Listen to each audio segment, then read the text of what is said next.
switch gears here now in terms of you're talking about centers of influence and how you use them. So number one, how do you educate your centers of influence on what your ideal client looks like? Well, I think, first of all, every center of influence that any of us ever talks to has a completely different appreciation of what we do than what we actually do. So when I'm discussing what we do and how we do it, I want them to understand that this is a very, very consultative approach. This is not someone trying to sell insurance to their friend or their contact. This is an opportunity for us to go help somebody's circumstance a little bit better.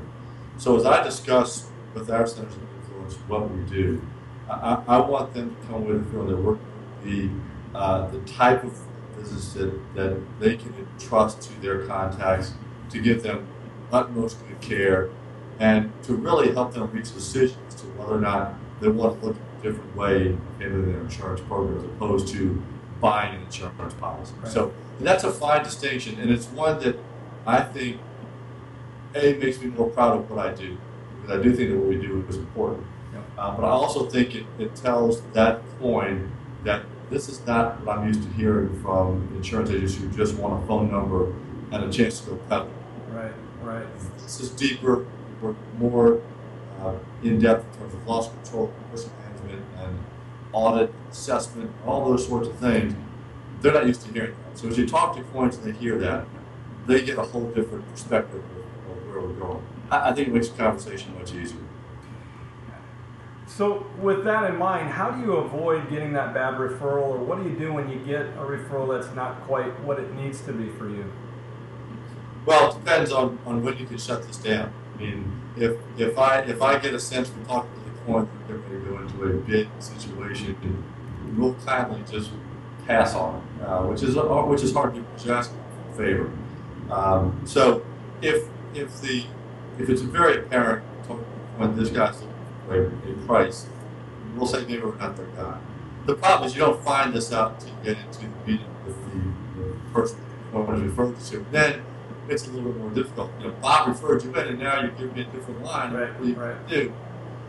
We have to stick to our guns. You know, we've tried to explain as well as we can to the center of influence what we do, but when it gets to the table, it's a different story. For me, it's a matter of saying, and I'll use the word quite often, we're different. You're going to hear a different message than you're used to hearing from other people that call you on the phone or sit down across the table from you. At the end of this discussion, you're going to have to decide whether you want to take a path you never traveled before, or go back to the same old with other cast of characters that keep calling you and coming to see you. So it's a challenge. It's a challenge to us to convey a message to someone who maybe not your referral walk before, but I think they can be converted. I think that bad referrals can become good referrals if they can buy into the message in that 5 or 10 minutes you can try and persuade them. So if they can't, then we'll say, you know what, it's a good conversation. The philosophies don't match up. We could be a logical choice for you down the road. Here's our information. For now, it's not a fit. Then philosophically, we'll just part ways and get back together later on if we need to. Last question. I would imagine that that impacts your closing rate. You've got a relatively high closing rate. Where do you sit right now in terms of your closing rate? I would say I'm probably running at 90%. I'd like to tell you that it's 100. Not quite that cocky though. We've had a few that we've decided to sort of disobey our rules of the game, sure, and made that foray into it and lost. So those that we can really play in our rules were batting 100%. When we deviate, we get in a little bit of trouble. I'll take 90%, but it's a lot easier when you're batting 100. Absolutely. Parke, great information today. Thank you so much for taking the time to do this. Good, my pleasure. Thanks for calling.